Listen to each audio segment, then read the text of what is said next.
Hi everyone, I'm going to tell you how I turned one of my writing classes in a foreign language from a vertical one to a horizontal one.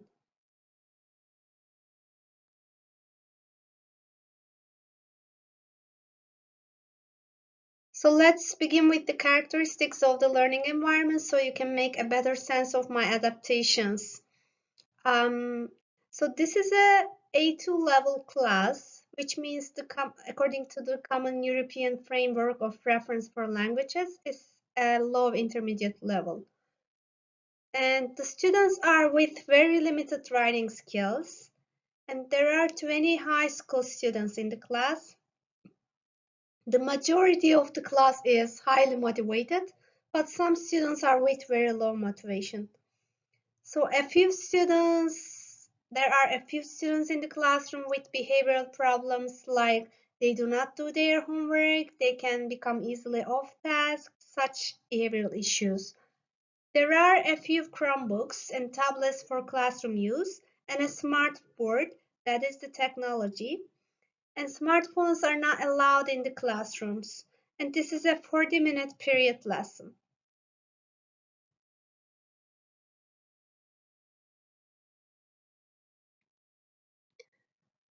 This was my vertical lesson plan, and actually I had this class. So I cannot say it was a quality teaching. So I picked this one to reflect on that and see how I can make it more effective using a blended learning model. So I decided to change this into a group station rotation learning model lesson. And in this model, usually students rotate in the same class between different learning stations. At least one of these stations is an online learning station, and students rotate through all stations during the class. And Kathleen Tucker in her video says that group station rotations are advised for teachers who are making transitions from traditional classes. And I think that this is good advice. And because it is easier to apply and can be done within the same classroom without a need to go to a computer lab or any place like that. So my objective was the students will be able to identify topic sentences in a paragraph and write topic sentences for written paragraphs. So the lesson flows in this way. So teacher presents the topic. So what is a topic sentence in a paragraph? The teacher explains this on the smartboard. And then all together as a class, we revise commas, and because it was an identified weakness in the previous tests all together again. And then all together as a class or pair work, students are expected to analyze topic sentences, recognize topic sentences, and then next choose topic sentences. And then finally, they are asked to write topic sentences for chosen paragraphs themselves.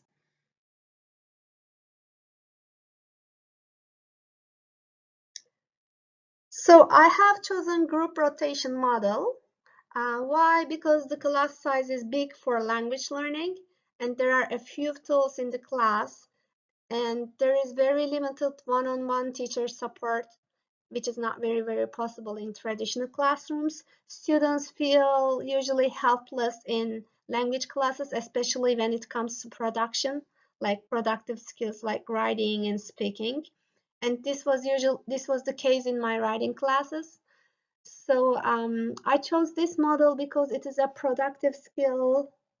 Writing is a productive skill, and when it is done in groups, it is easier to differentiate the interaction because there are students who don't do their homework, there are students who don't have access to tag at home, so differentiation is much easier with this model. So I predict less behavioral issues will arise during the class because the teacher will be ready around to support and to observe since she flipped the explanation part. And there will be offline and online stations, so it will be truly blended.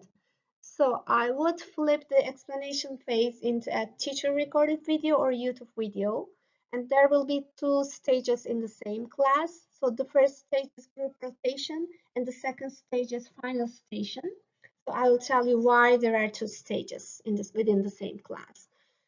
because the nature of writing process is sequential, so they cannot produce a piece before they can identify.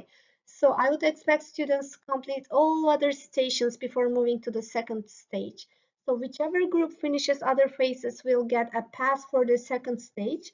So those who cannot complete the previous stations in class will be assigned this stage, this phase, the final stage, as homework, and they will be announced this at the beginning of the class. So they will be more motivated to finish it during the class hour so that they won't have homework in the evening. So this will be kind of motivating for them.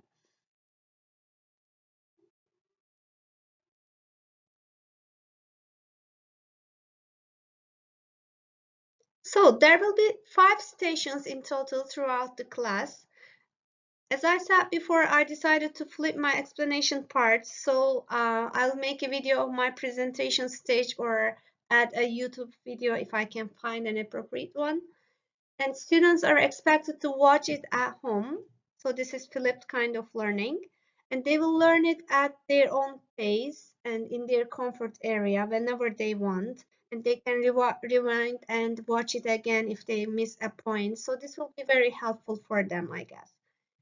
But considering the characteristics of the learners, and I predict that there might be some students who couldn't watch the tutorial at home, or who do not watch it at home for some reasons. So I designed the first station for those who didn't watch the online tutorial at home, because they cannot complete the other stages if they fail to watch it at home. So in my experience, there have been always such students in the classrooms. So I will explain them that these students will not do the final part, or maybe they can do it if they can be very, very fast, which is not usually the case. So they will complete the final task as homework. So the rest of the students, I'll group them into 3 small groups. Station 2 is a teacher-led station where the teacher will work with a small group.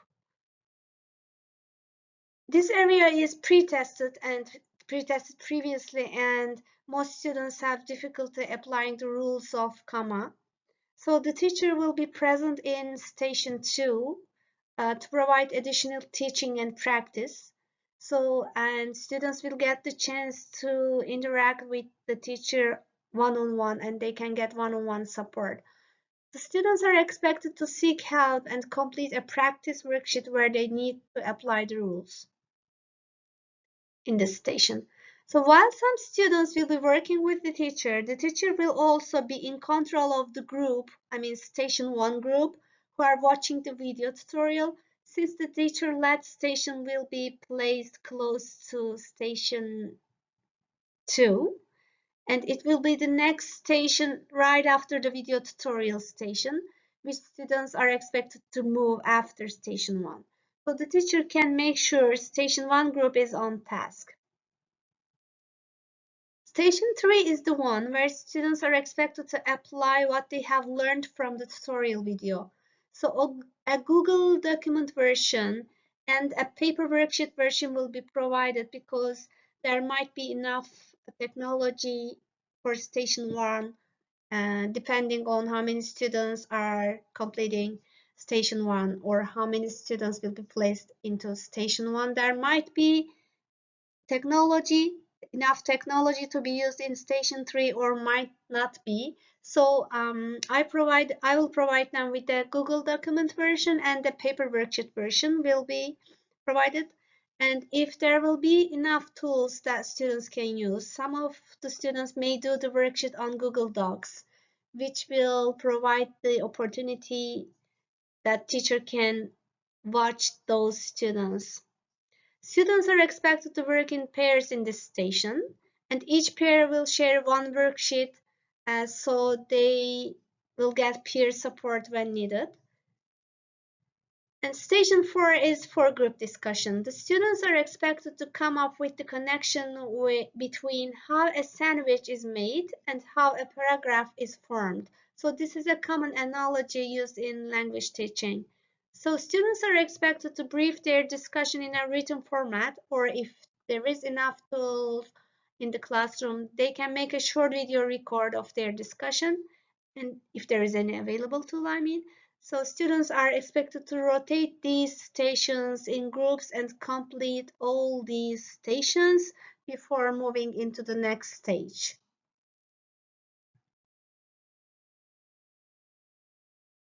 So any group which completes the previous stations will go to the final station. In this station, students are given 10 paragraphs whose topic sentences are missing. Here you can see an example.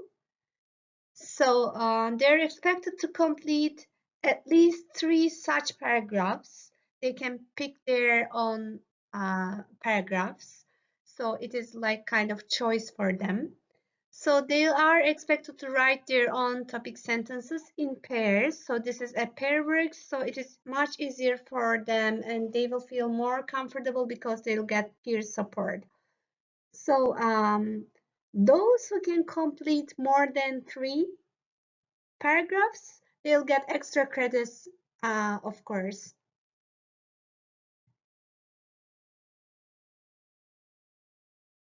Okay, so now I want to talk about what the significance is for significance of group rotation for language classes. So in traditional language classrooms, usually it is very common that language learners complain that they can understand what they listen to or what they read, but they cannot speak or write. There are various reasons to this. And one reason is that language classes are oversized usually around the world, and there is not enough time for student production, or teachers cannot provide enough opportunities in a traditional learning environment without experiencing a chaos in the classroom. However, a variation between individual, pair, and group work is absolutely needed in language classes. And in this model, the teacher can benefit from the rich language learning resources on the internet and turn technology into an enhancing tool. And since there is a shift between online and offline stations, technology will be used wisely and effectively, of course, and efficiently. So this model will personalize the instruction, flipping the explanation pace, and it will help learners digest the information at their own pace.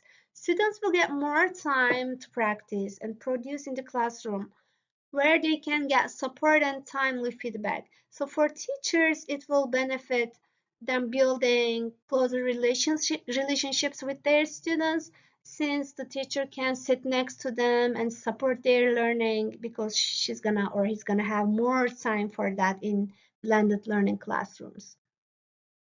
In this model, students will be actively engaged because mostly while developing productive skills in language, uh, namely writing and speaking, those are called productive skills, students are not mostly confident.